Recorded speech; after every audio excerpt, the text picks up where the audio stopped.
Circle of Inevitability, capítulo 811. Cooperação? Fui descoberto? Como ele me encontrou? Atualmente sou uma criatura de sombra real. Lumian se perguntou enquanto emergia das sombras. Ele se teletransportou instantaneamente para o lado do Soldado de Ferro. O Soldado de Ferro passou correndo por ele, percebendo tarde demais que seu alvo havia se movido. Ele teve que desacelerar bruscamente, dando meia volta para brandir sua espada gigante. Lumian, bem preparado, saltou alto no ar. Seu punho, ardendo com chamas brancas, atingiu o pescoço do Soldado de Ferro. Cric! O som ecoou como um sino de igreja. O Soldado de Ferro alto, pesado e duro foi empurrado um passo para trás. Um amassado do tamanho de um punho apareceu em seu pescoço coberto de metal, cercado por rachaduras semelhantes a teias de aranha. O golpe de Lumian foi puramente um abate, sem sondar fraquezas. Ele não precisava. Tendo estudado profundamente criação e manutenção de bonecos, ele sabia exatamente onde estavam os pontos fracos desses soldados de ferro. Claro, ele também havia observado de antemão para confirmar que esse soldado de ferro era do tipo normal e não havia sido modificado. O soldado de ferro, enfurecido pelo ataque do abate, brandiu sua espada gigante em uma tempestade de golpes, cortando e retalhando em um raio de 5 a 6 metros. Lumian se teletransportou a vários metros de distância, observou o soldado de ferro e levantou a palma da mão direita, ainda com uma mão no bolso. Uma após a outra, bolas de fogo incandescentes se formaram e voaram em direção ao soldado de ferro. O brilho vermelho escuro nos olhos do soldado de ferro aumentou quando ele se fixou em Lumian e avançou contra ele.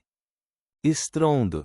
Ele cortou as bolas de fogo em seu caminho, suportando o resto enquanto avançava pela fumaça e pelas chamas.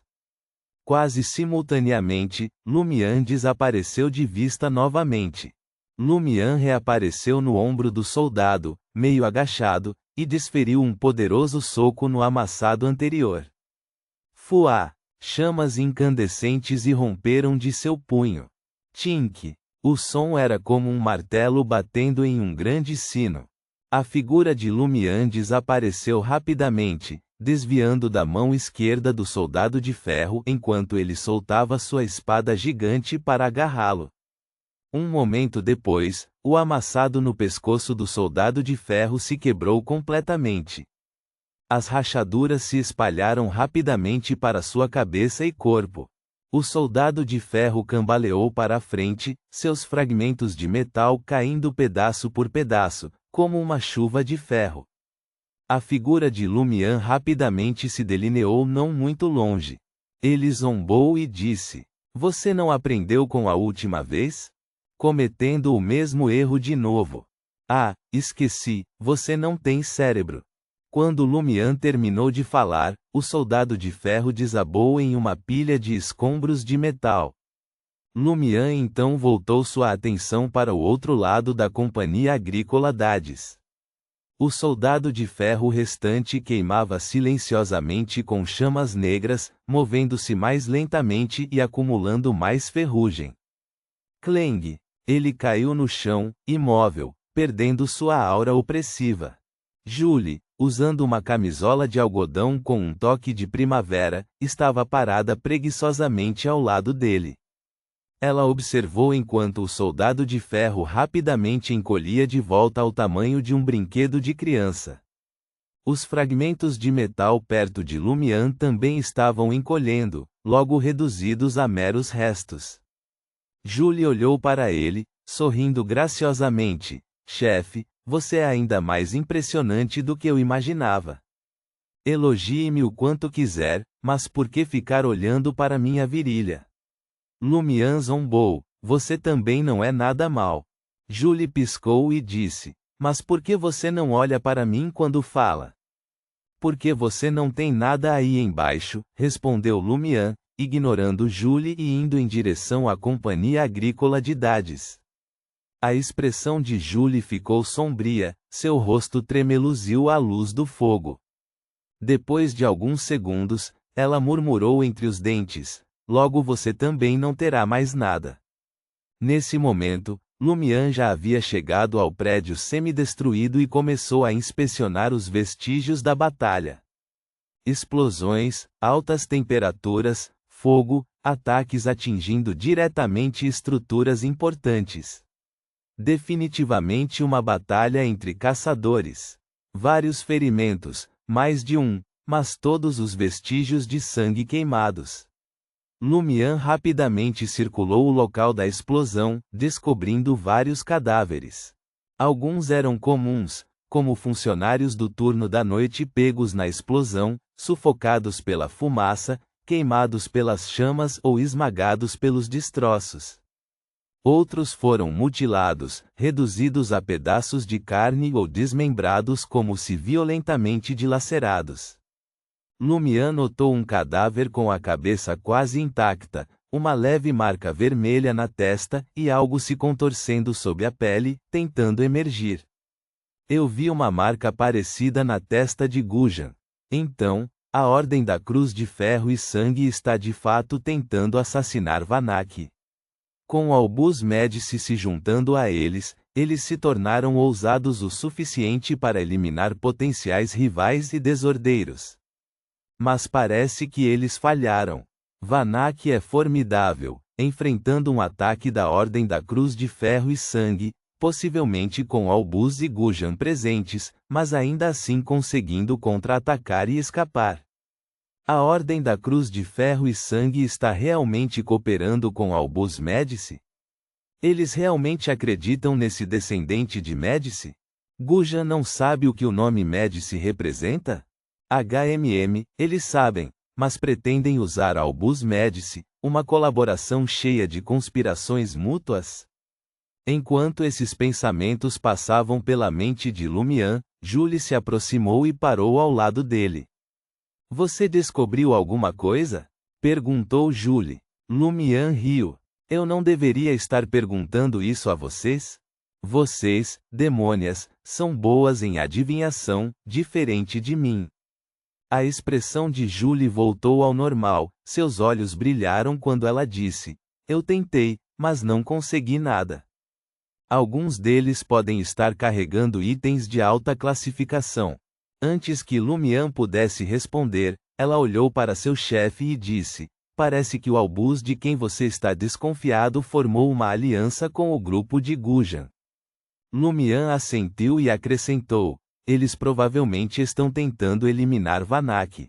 A seguir, eles tentarão eliminar a mim, você e todos os caçadores e demônias em Morora. Julie disse com um leve sorriso: chefe, eu sei que você não confia em mim, e eu também não posso confiar em você, a menos que tudo o que reste seja um pinto. Mas contra a ameaça de Albus e Gujan, podemos cooperar temporariamente? Você, uma demônia que não gosta de estudar e só sabe fazer coisas distorcidas, querendo cooperar comigo? Eu só quero estudar em silêncio e diligentemente. Lumian criticou, então riu e disse: claro. Seu objetivo era a informação acumulada pela seita das demônias e seus preparativos. Cooperação tornaria mais fácil acessá-las. Julie estava prestes a dizer mais quando de repente viu um grupo de executores vestidos de preto correndo na direção da Catedral do Conhecimento. Seus olhos piscaram, e ela disse a Lumian: tenho que ir agora. Vamos conversar amanhã de manhã. Lumian olhou para o executor líder e percebeu que não era Celeste. Ele respondeu pensativamente: tudo bem. Julie imediatamente se escondeu nas sombras próximas e desapareceu de vista. Lumian olhou para os cadáveres nas ruínas por alguns segundos antes de se virar e deixar a companhia agrícola de Dades, indo para o beco mais próximo. Na escuridão, ele caminhava em um ritmo constante, ponderando uma questão preocupante. Não há muitos membros da Ordem da Cruz de Ferro e de Sangue se infiltrando em Morora? Só para lidar com Vanak, 4 ou 5 já morreram. Não se trata apenas de saber se eles conseguiriam infiltrar tantos membros ou se a Igreja do Conhecimento estaria sendo muito tolerante, mas nenhuma organização secreta gostaria de sofrer perdas tão pesadas entre seus membros. Morora é o lugar onde 001 está selado. Todo Beyonder enviado aqui deve estar preparado para uma alta probabilidade de sacrifício. A seita das demônias enviou apenas um Beyonder de sequência 5 por vez. A menos que a demônia anterior tenha perdido o contato e não tenha mais respondido, elas não enviariam outra. A Ordem da Cruz de Ferro e Sangue realmente não se importa com Beyonders de nível médio a baixo, tratando-os como bucha de canhão. Para uma guerra, isso não é muito estranho, mas um comandante sensato sacrificaria soldados apenas em momentos críticos, não os deixaria morrer no caminho.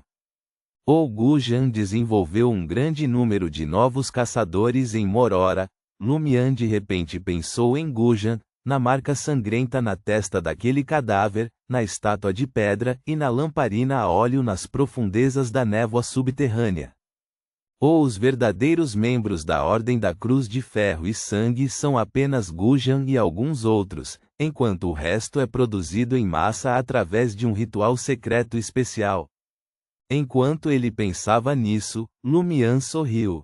Se isso for verdade, quando Gujan e os outros fizerem seu próximo ritual para criar soldados, algo muito interessante pode acontecer. A lamparina a óleo que eu adulterei deve trazer um resultado diferente. Eu me pergunto que tipo de soldados aparecerão. O passo de Lumian acelerou, e logo ele retornou ao bar carnívoro.